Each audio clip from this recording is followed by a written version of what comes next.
So this study involved 74 fetuses, correct? Oh, I don't remember exactly how many.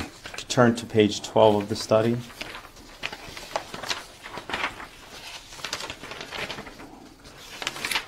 Yeah, 76.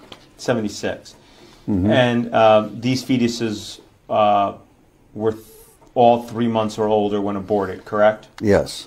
Okay. And these were all normally developed fetuses, correct? Yes. Okay. These included fetuses that were aborted for social and psychiatric reasons, correct? Correct. Okay. What organs did you harvest from these fetuses? Well, I didn't personally harvest any, but a whole range of tissues were harvested by co-workers. Okay. And these pieces were then cut up into little pieces, right? Yes. And they were cultured? Yes. Okay. Some of the pieces of the fetuses were pituitary gland.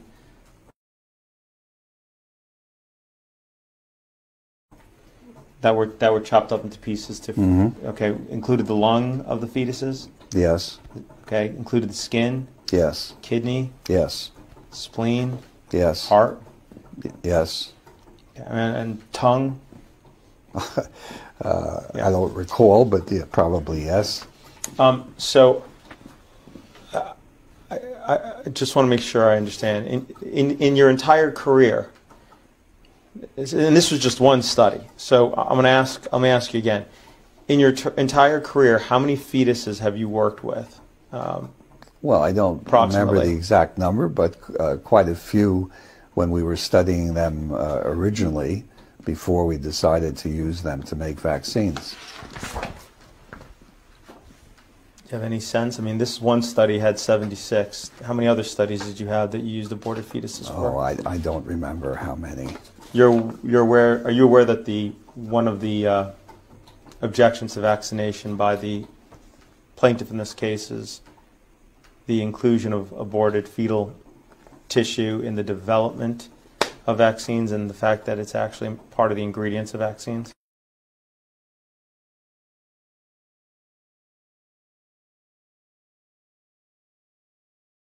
Yeah, I'm aware of those objections. The Catholic Church has actually issued a document on that which says that individuals who need the vaccine should receive the vaccines regardless of the fact, and that I think it implies that I am the individual who will go to hell because of the use of aborted tissues, which I am glad to do.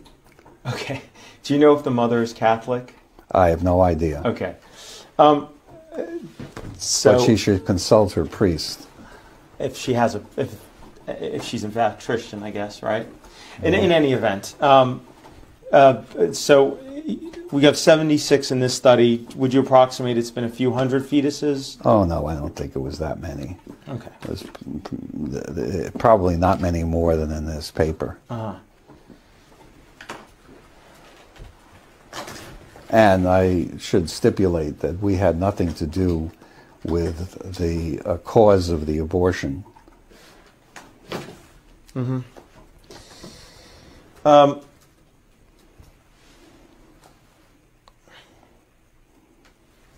Some of these were for psychiatric institutions, correct? Actually, all I can say is that the fetuses that I personally worked with actually came from Sweden, from a Swedish co-worker, and so I, in no case, was able to determine what exactly the reason for the abortion was. I'm just asking you, some of the fetuses that you did use did come from abortions from people who were in psychiatric institutions, correct? I don't know that. What I'm telling you is that I got them from a co-worker, and if it's stated in the paper, it's true, but otherwise I do not know. Okay, so if it's in the paper, you don't contest it, right? I don't contest it, no. Okay. Have you ever used orphans to study an experimental vaccine? Yes. Have you ever used the mentally handicapped to study an experimental vaccine?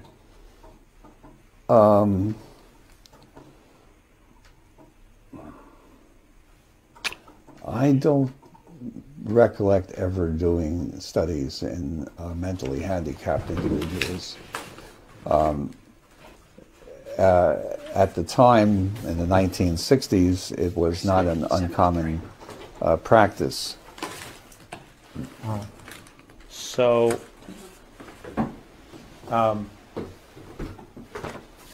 you're saying, I'm not clear on your answer, I'm sorry. Have you ever used the mentally handicapped to study an experimental vaccine?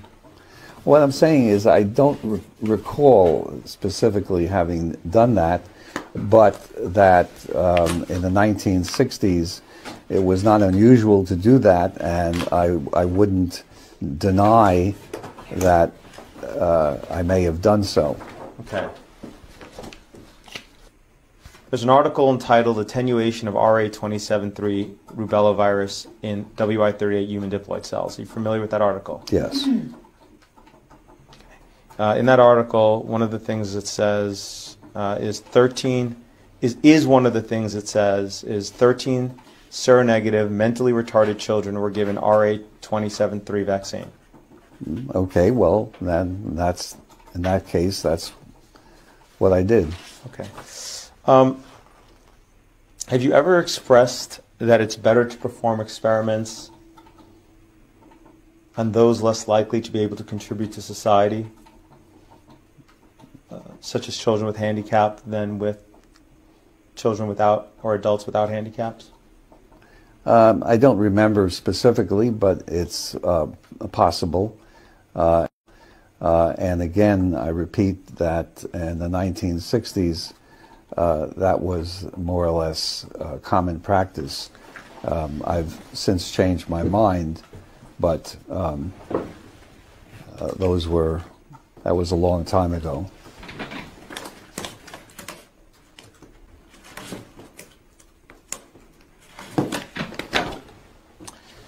Do you remember ever writing to the editor of Ethics on Human Experimentation? I don't remember specifically, but I may well have. Okay. I'll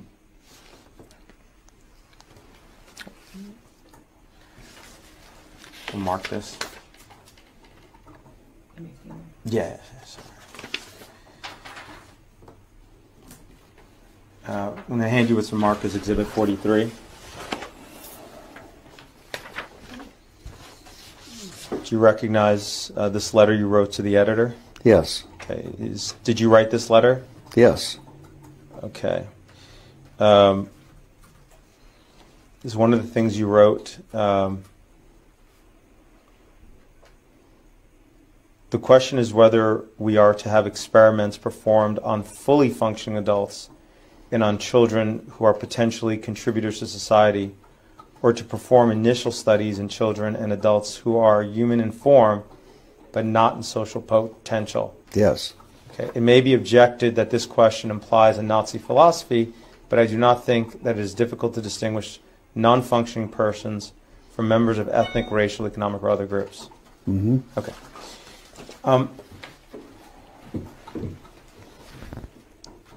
Have you ever used babies of mothers in prison to study an experimental vaccine? Yes.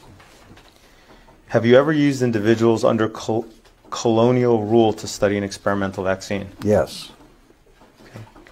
Did you do so in the Belgian Congo? Yes. Did that experiment involve almost 1 million people? Well, all right. Yes. Mm-hmm. Okay.